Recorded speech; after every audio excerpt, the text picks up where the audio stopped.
Hello there, I'm Guildmaster Dan, and this is not the fourth wall. No, this is a video response to JdrD30, who tagged me in the RPG tag chain, game, whatever you want to call it, discussion. And if you are unaware, this tag is essentially, there's 15 questions that are going around that you answer about your own gaming life and stuff, and then you tag other people. So thank you, JdrD30. I did watch your entire video, so I actually did see that you tagged me at the end of it. And here's my response. I'll tag some people at the end of mine. But all right, so question number 1, what was the first system you played? Okay, I know this is technically talking about tabletop RPGs. In that light, D&D 3.5 was my first. But I don't think that really counts because I was role-playing a long time before that, but it was online. Now, even though there's a lot of people that play by post online, like play on message boards or in IMs, chat rooms, or even over email, there was a essentially it was like a tabletop role-playing game on a website that I used to play with. There was a series, I guess you could say, of Gundam role-playing games online that essentially one guy way back when, God, this is like 90s, he came up with the Gundam role-playing game system, essentially. It was a way of doing things where you would email in your action, and you would be able to move throughout the world. Like there was a big map and there was a shop, and you would email in your actions, you know, if you were buying something, if you were moving, if you were taking battles against someone, you would actually email these into him, and there would be weekly updates of where everybody moved to and what they were doing, and then you would also role play on the message board with that. So I feel that technically was the first role-playing system I played in, because there were still stats and actions, and it was a system built out. It was kind of like a tabletop role-playing game, only on a website. And I'd say that was probably the first system. But actual tabletop role-playing games, D&D 3.5. First character, going off of the tabletop role-playing game, I'll assume that we're talking about the D&D 3.5. That was actually a mind flayer by the name of Slishael. Yes, my very first character. I didn't know anything about role-playing games and whatnot. I was brought into a group that was running a group of monstrous characters, and I wanted to play a mind flayer because I thought mind flayers. I continue to think mind flayers are like super cool. So yeah, it was. Looking back now, I know that was a very poor decision on his part, but to that DM's defense, he didn't actually want to let me do it, but at the same time, he was also letting people play, you know, trolls and golems and stuff, so, But, yeah, so Slishael, the Mind Flayer, was a young Mind Flayer, was enslaved by Duragar, and brought to the surface where he escaped with, you know, the members of his chain gang, and they became a party that lasted for, like, 2 sessions. He kind of befriended a gnome and ended up, well, I say befriended, really he was trying to make the gnome his minion, and yeah, backpack mage for the psionic character. But anyway, so that was my first character. My favorite system, Mutants and Masterminds, absolutely. I love my Mutants and Masterminds. It is a super fun system. I love playing that game. It's so simple and streamlined. You only need a single D20 for the entire game. It's very versatile. You could pretty much make any type of character you want. You don't have to just play superhero games with it. I mean, heck, I have here, check this out. Here's 2 supplements for it right here. Even though Mutants and Masterminds is primarily a superhero RPG, you can do anime type RPGs, you know, a la Bessem, Big Eye, Small Mouth. Meaning you could do mechs, you could do shonen, martial arts, blah, blah, blah. You can also do straight-up fantasy ones. Yes, you can do your D&D-esque world only in Mutants and Masterminds with a single D20.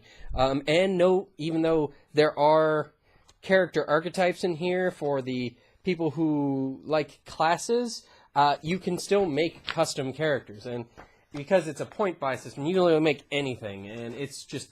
I love this system. I love making characters for it. I love playing in it. not just for superheroes. I like using it for other things too, hence the supplements.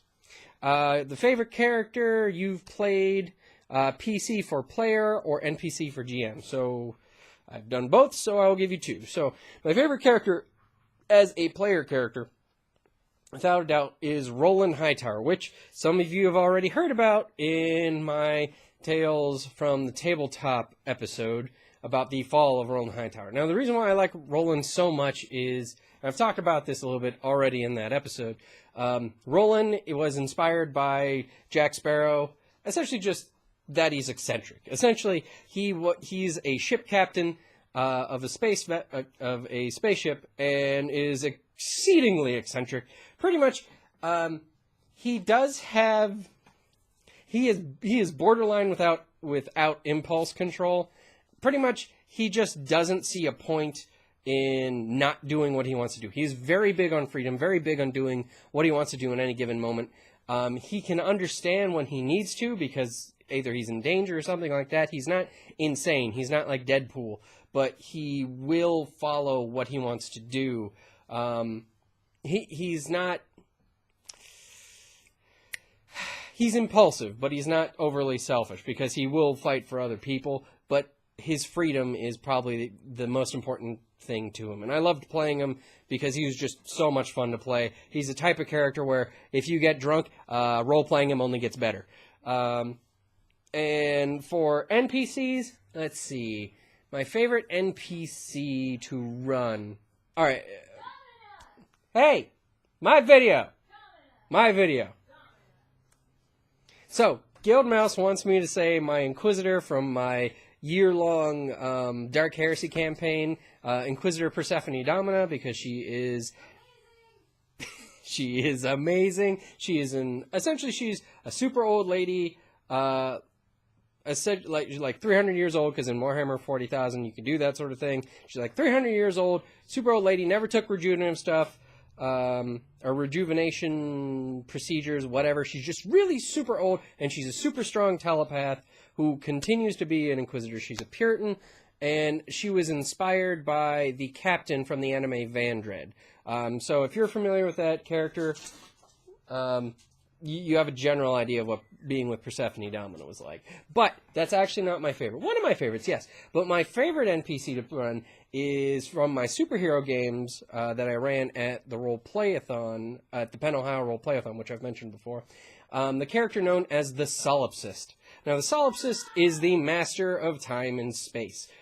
Pretty much, he was a mutant-type character who was able to manipulate the fourth dimension, but as his powers developed, he found that he could freely alter time and space. And he didn't become like... He is a godlike being, but really he has no motivations beyond impulse. Now, he is very silly, very fun to play. Besides being a total jackass. My video! Get out of my video! Taking the dog outside. All right, then. She wants to interrupt my video because she doesn't like the Solipsist. Hate the Solipsist! I was stuck in that thing for a whole hour! What she's referring to is the Solipsist had her stuck to a park bench, not physically, like whenever she would get up and walk one way, she would end up walking right back to the park bench. Her character was kind of like a Power Girl-esque, so she could fly and stuff. So she would smash the park bench, only to find it perfectly fine next to her, fly up, only to find herself flying right back down at the park bench, would just smash it, it's just normal again, and she couldn't get away from the park bench, and she hated that. And... When I tried to crush a character... Go on! So anyway, the Solipsist is my favorite character, just because he manipulates time and space to screw with people pretty much for his own entertainment. And the only way to really get rid of him is to entertain him. And I don't mean like he'll pit you against monsters and stuff. He may do that sometimes, but what will really entertain him is if you make him laugh. The only two characters that really ever got past his game was a character who was insanely persistent. At some point during the shenanigans, he thought he was promised dinner, so he insisted that he was getting dinner, and he would not change his attitude. And he eventually got dinner and won that. The other character thought, oh wait, this guy calls himself the Solipsist. Therefore, I must be the Solipsist, because if you guys know what solipsism is, It's the belief that you're the only person in existence. So he started saying he was the solipsist and acting appropriately, and that amused the solipsist. I know that's very confusing, but if you ever wanted a character that made like Alice in Wonderland, strangeness, dreamlike atmosphere for any game, the solipsist is the character, and that's why I love him so much. He's so much fun. Perfect for when you have no idea what else to do and you just want to screw with your players. All right, anyway. The next is your least favorite character you've played. PC for player and PC for GM. For PC, I guess that would be a character from D&D 2nd Edition known as Lou McLean. Actually, there was more to his name, but Lou McLean was the gist of his name. Lou was a druid, and he was a druid that I based off of actual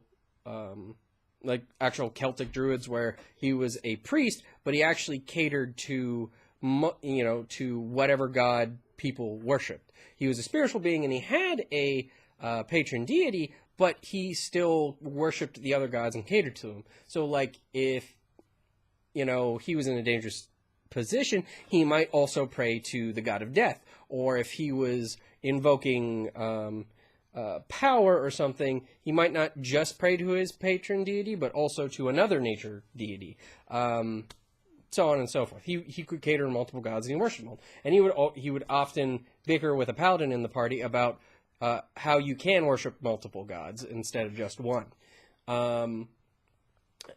Even though I liked him as a character, he ended up just being utterly. He had the worst possible lifespan of any character I've ever had.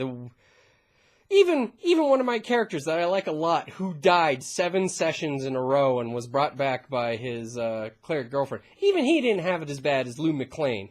Dude, became paralyzed from the waist down, got branded on the face for playing a word game, was just constantly life was crapping on Lou, and eventually I just retired the character because it was so bad for him. I sent him home back to his family, and started playing a new character. But Lou McLean, least favorite character to play. Least favorite character to run.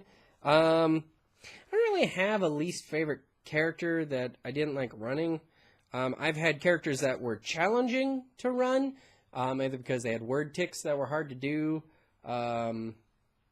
such as one character who dragged out his N sounds, who was named Buzz. But I don't really have a least favorite character to run. I've just had challenging NPCs to run with, but no real least favorite character to run.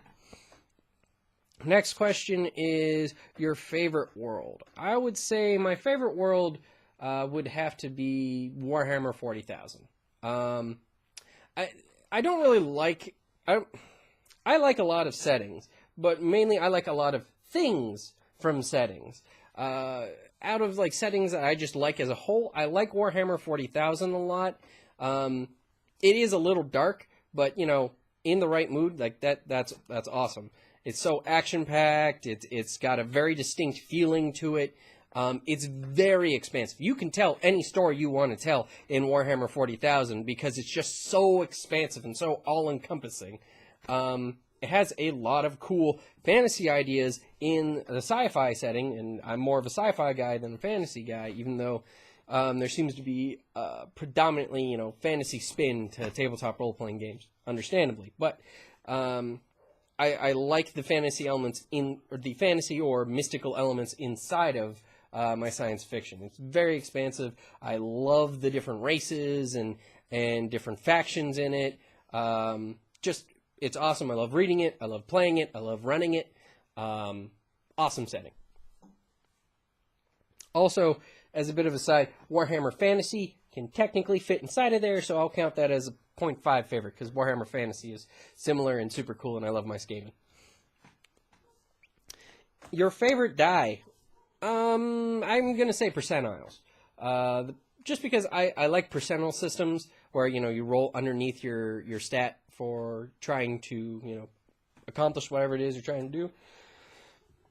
No, I just like them. It makes the most sense to me. Out of systems out there, percentile systems make the most sense to me. So that's the best reason I could say I like, percentiles the best, D10s.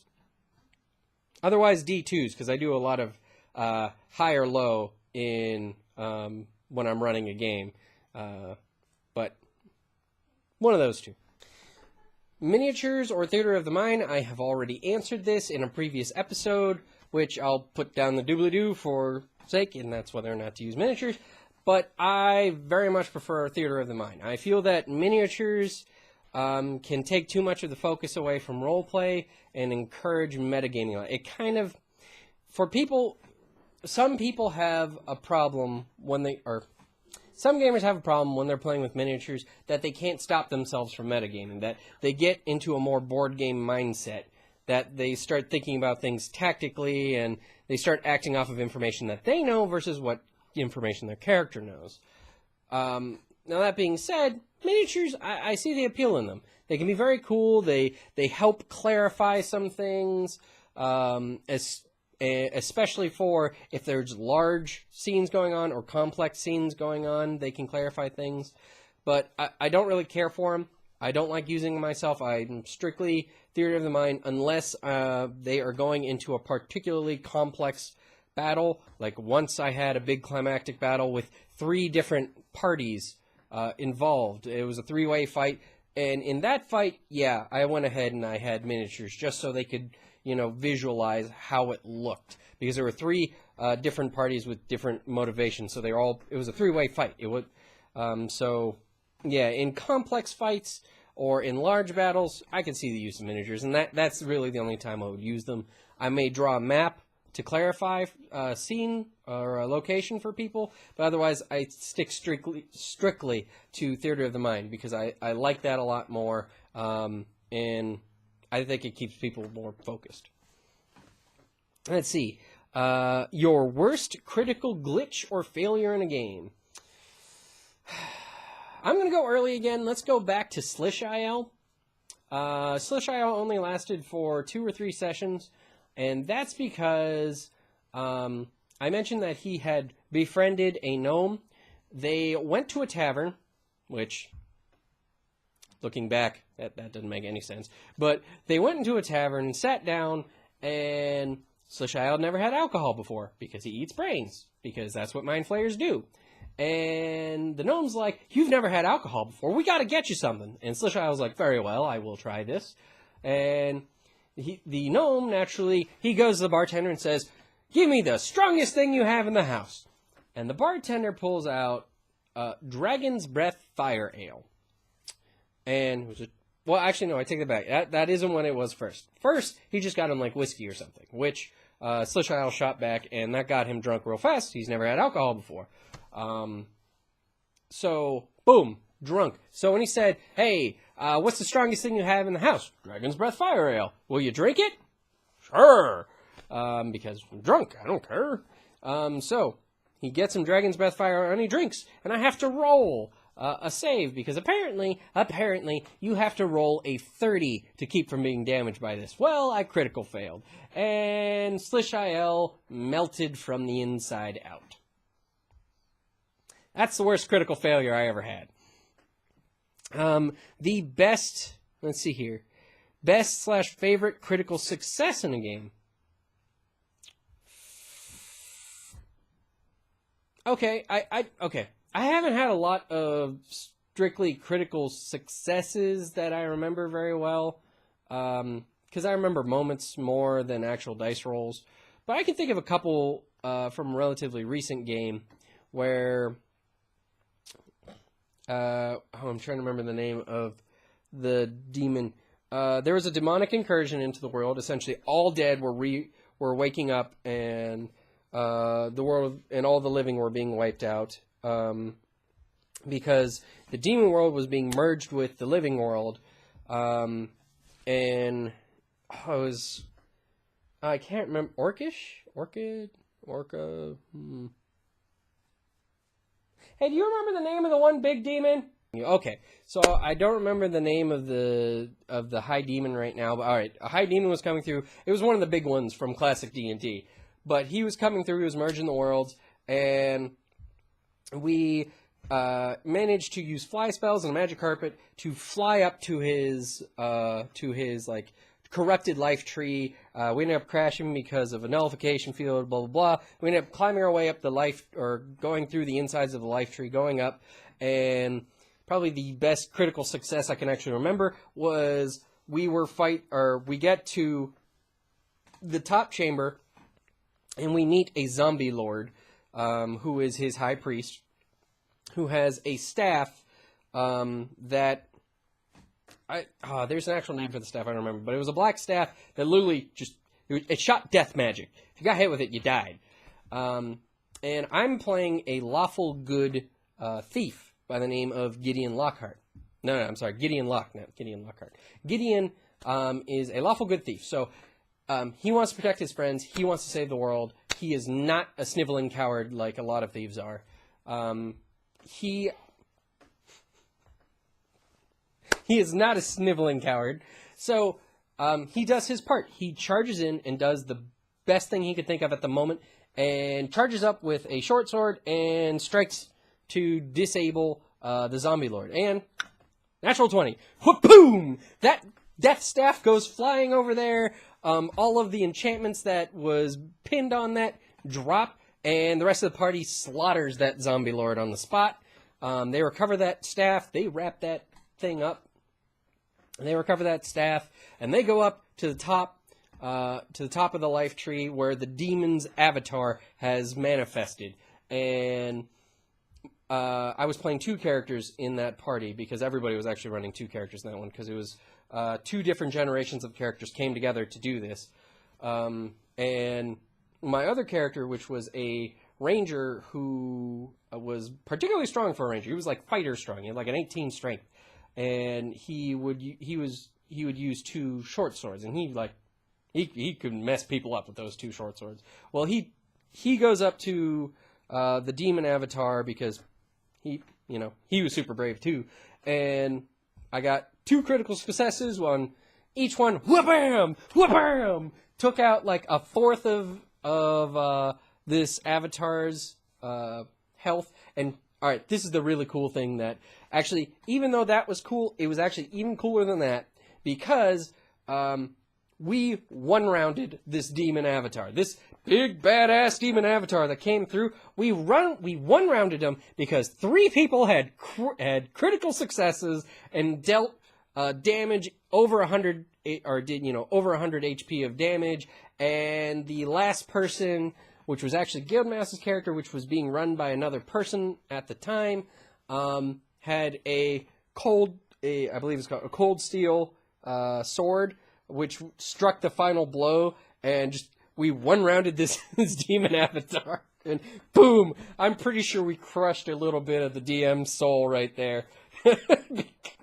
Because we just one-rounded this guy, because we just rolled so well in that combat. As soon as it started, critical success, normal combat, critical success, and boom, dead. It was impressive. It was cool. But okay, moving on. Let's see. Favorite class / type of character to play? Ghost Rider. I know that's not really a class, but if you ever play, if you ever play a Marvel game of Mutants and Masterminds, play Ghost Rider. Because even if you do nothing effectual in the game, even if not a single attack you do hits, or, you don't really accomplish much, you look like a badass doing it. Because Ghost Rider is just the epitome of metal. If you want a character that is just badass, you play Ghost Rider. Even if you don't know a lot about him and you just play powers, he is fun to play. If you do know a lot about him and you know how intense of a character he is, he's just a blast to play. But I understand that's not really a class and that's a character, but if I had to choose a class, and specifically a D&D class, I'd probably say my first favorite is a spell sword and similar classes. Sword-wielding spellcasters, so like Dusk Blades, Hex Blades, Spell Swords, Fighter Mages, or you know, any combination of that. I like having the versatility of being able to cast magic, but also being able to defend myself. I mean, heck, Gandalf used a sword. Why can't I? I like that class. I'd probably say next to that, healer. I like playing healers. I just like playing healers. I mean, even though a lot of people don't like that, they don't like being a support character. I think being a healer is lots of fun. I mean, you are you're oftentimes a more intellectual character, and you do a lot more role playing. And on top of that, you're vital to the group. The group will not survive without you. Well, they can survive without you, but a lot of groups can't survive without a healer. But I mean, I like playing healers too. But yeah, Ghost Rider. If that doesn't count, then like a spell sword and you know, healer is second favorite. Okay, next is least favorite class / type of character to play. I don't really have a least favorite. I have classes I don't care for. Like I don't like barbarians or sorcerers, because I think they're pointless, because you can do them with other classes. But other than that, to play, though, I don't really have a least favorite class that I like to play, because they're just... A class is just a job. You know, it's the character that you play. You know, the character you play can have a completely different role in the group than the traditional, you know, what is expected of a class. So I don't really have a least favorite class that I like to play, that I don't like to play, I guess. Next question is one system or setting you've never played but want to. Okay, this is cheating a little bit, but I've played both of these settings, but I've never gotten to do a proper, play in a proper campaign of them, or run a proper campaign of them.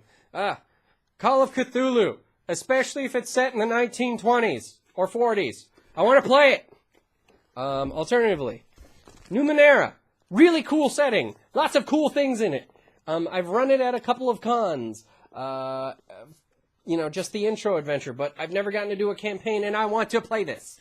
Otherwise, the only thing I can think of that I have never actually played, but I want to play, oh, here we go. Here's two that aren't cheating.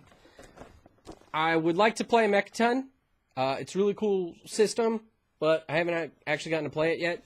And this indie game called Pantheon, where you get to play your favorite pagan god from the ancient world, reawoken in modern times and trying to reestablish their cult.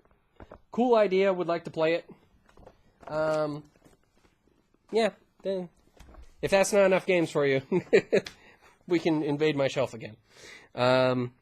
Next question. If you were to create yourself as a character, what would your class be? Even though I'd like to say swashbuckler, because I did fencing in college. Even though I'd like to say swashbuckler or like cavalier, it's pushing it a little. If it was really me as a character in D&D, I'd probably be merchant class. I'd probably be a merchant class. Because we're talking about taking me and finding out what my class is in D&D. I'd probably be a merchant class, you know, just because, like, that's what my professions, that's what I've done most of my life. I am, not necessarily a salesperson, but I've always been in mercantile type things. So, I'd probably be a merchant. Maybe a multi-class. Maybe, merchant swashbuckler or merchant fighter. Probably more merchant, but and lastly, who are you going to tag? Well, naturally I'm going to tag Guildmouse, so she can play too. I'm also going to tag, who else did I pick here? Oh, Tim Dread Pirate Riley, who recently became a guild member, but who also shares membership with me in the national community of gamers. So, Tim, you're up. Next, I'll also do Davae. Oh, I always butcher your name, and I'm sorry. I will do Davae Breon. I miswrote your name too, which doesn't make. Davae Breon Jaxon. Love your videos. I don't think you've done one of these yet, so I'd like to hear your answers too. So, Guild Mouse, Tim, and Davae, you're up. Otherwise, thank you guys for watching. If you've watched this long, I know this ran a little long because I like to prattle, and I can't pick just one thing for multiple categories, but So, thank you guys for watching, and we will see you guys next time.